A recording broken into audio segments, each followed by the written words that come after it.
Bonjour tout le monde. Déjà, pour commencer cette vidéo, si vous êtes témoin ou victime d'un acte de racisme, eh bien il y a des numéros qui sont à votre disposition, vous pouvez les appeler, ils sont constamment disponibles. Donc n'hésitez pas à le faire si c'est vraiment nécessaire. Je vous mettrai les numéros en bas dans la description, je vous mettrai également un rappel de la loi concernant les actes de racisme et les peines qui s'appliquent. Donc si ça vous intéresse, je vous mets tout ça et on va pouvoir commencer cette vidéo. Alors je vais pouvoir commencer à parler du racisme dans le football. Bien entendu, ma vidéo ne sera probablement pas aussi bien que celle que Canal aura faite, puisque Canal a des journalistes, Canal a des équipes, Canal a le bras long et connaît du monde, et connaît du beau monde, des footballeurs qui peuvent témoigner. Moi, je n'ai que mon téléphone et mes recherches, donc j'espère quand même que ça vous plaira. Je vais pouvoir vous parler un petit peu de la situation de certains clubs et des faits qui m'ont le plus marqué, même si malheureusement, eh bien, quand j'ai fait mes recherches, je me suis rendu compte qu'il faudrait à peu près 2-3 heures pour parler de toutes les histoires de racisme du football. Alors le premier club dont je vais parler est Chelsea, bien sûr, puisque l'Angleterre est quand même connue pour avoir des supporters assez racistes, faut dire ce qui est. Et les supporters de Chelsea, lorsqu'ils étaient en déplacement au PSG, n'ont rien trouvé mieux à faire que d'interdire à un passager, sous prétexte qu'il était noir, de rentrer dans la rame en chantant bien entendu « Nous sommes racistes, c'est parce qu'on aime ça ».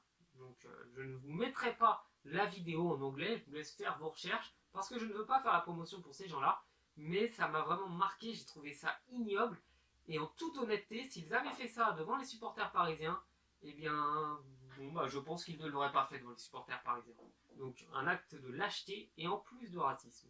Ensuite, on reste en France avec les seuls supporters que j'ai vu faire des saluts nazis, il s'agit des Lyonnais, qui sont les seuls, je pense, en France à continuer à faire ça. Donc salut nazi plus tifo carte d'identité. Qu'est-ce qu'un tifo carte d'identité? C'est lorsque tous les supporters d'une tribune s'amusent à sortir leur carte d'identité ou les drapeaux français en direction du COP visiteur, sous prétexte que les Parisiens étaient un petit peu trop black blamber pour eux et que ça ne leur plaisait pas à ces abrutis. Donc les bad guns sont les seuls que j'ai vu faire ça, ce sont véritablement des gros fachos, faut dire ce qui est, et que les Lyonnais ne viennent pas me dire « Ah non, faut pas faire de généralité », parce que dans l'ensemble, c'est des gros fachos dans cette tribune, dans ce virage.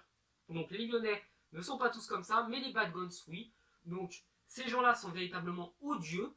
Je déteste ça, et bien entendu, Jean-Michel Aulas et compagnie continuent à les défendre, et c'est super. C'est vraiment un bon esprit dans le football.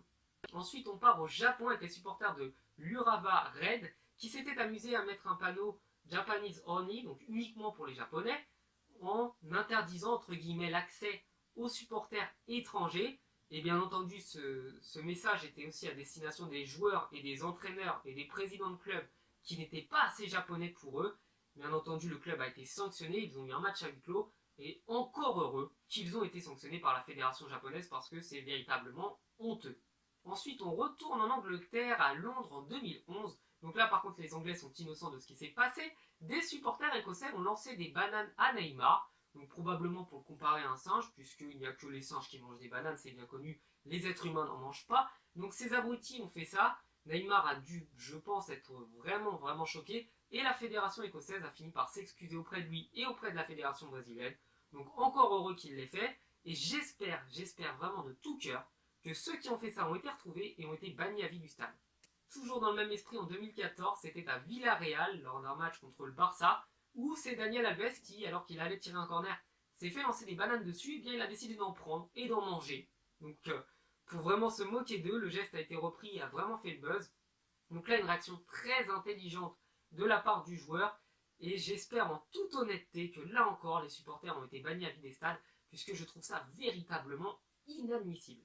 Ensuite, il y a en Italie tellement d'affaires que je ne peux pas parler de tout, mais c'est quelque chose de connu. Donc il y a Balotelli qui se prend des cris de singe systématiquement lorsqu'il joue en Italie. Il y a Balotelli, encore une fois, à qui on a dit qu'il ne pourrait jamais être italien. Il y a même des fois des joueurs qui s'amusent à insulter les autres de sale.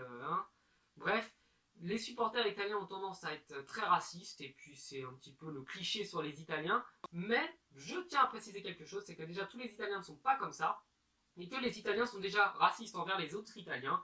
Donc s'ils sont du Nord, eh bien ils vont l'être avec ceux du Sud, et s'ils sont du Sud, ils auront tendance à discriminer ceux du Nord. Donc c'est un petit peu dans l'esprit de là-bas, c'est très fermé, et malheureusement, eh bien, les stades ne sanctionnent pas assez ce genre de comportement.